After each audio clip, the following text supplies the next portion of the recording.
ఋషికి రుణం ఉంది. రామాయణాది కావ్యములు చదవకపోతే రుణం తీరదు. ఋషి రుణం అని పుట్టగానే ఉంటుందంతే. ఆయనకి నాకేం సంబంధం అంటే రూపాయి ఇచ్చాడా అంటే ఆయన ఇవ్వక్కర్లేదు, రామాయణం ఇచ్చాడు, నువ్వు చదవలసిందే. రామాయణం నేను చదవనని నువ్వు ఏ భావన పెట్టుకునన్నా పాడైపోయేది నువ్వే. రామాయణం చదవవలసింది.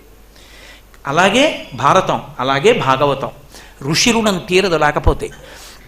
ఆ ఋషి ద్రష్ట, ఆయన చెప్పాడు ఈ అక్షరమునకు ఈ శక్తి ఉందని. రా అగ్ని బీజం. అగ్ని అంటే కాలుస్తుంది. దేన్ని కాలుస్తుంది?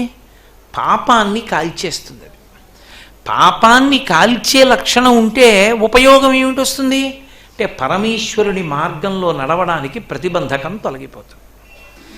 భగవంతుణ్ణి చేరడానికి ప్రతిబంధకము అన్న మాటకే పాపము అని పిలుస్తారు. నేను మీతో ఒక మాట చెప్పాలంటే పోతన గారు భాగవతంలో మాట అంటారు, అలసులు మందబుద్ధియుతులు అల్పతరాయువులు ఉగ్రరోగ సంకలితులు మందభాగ్యులు సుకర్మములివ్వియు చెయ్యజాలరీ కలియుగమందు మానవులు కావున ఎయ్యిది సర్వసౌఖ్యమయ్యలవడు ఏమిటంబడము ఆత్మకు శాంతి మునీంద్ర చెప్పవే అంటారు.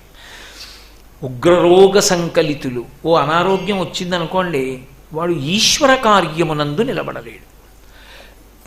ఓ పెద్ద సన్నిపాత జ్వరం వచ్చిందనుకోండి, ఆయన్ని తీసుకొచ్చి మీరు అభిషేకం చేయమంటే ఏమిటి చేస్తాడు ఆయన చేయలేడు. భగవత్ కార్యమునకు ప్రతిబంధకమునకు పాపమని పేరు. అది ఈశ్వరుణ్ణి చేరనివ్వదు, ఆ మార్గంలో నడవనివ్వదు.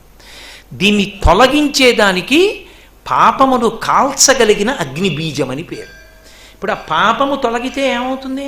భగవన్ మార్గంలో జీవుడు వెడతాడు.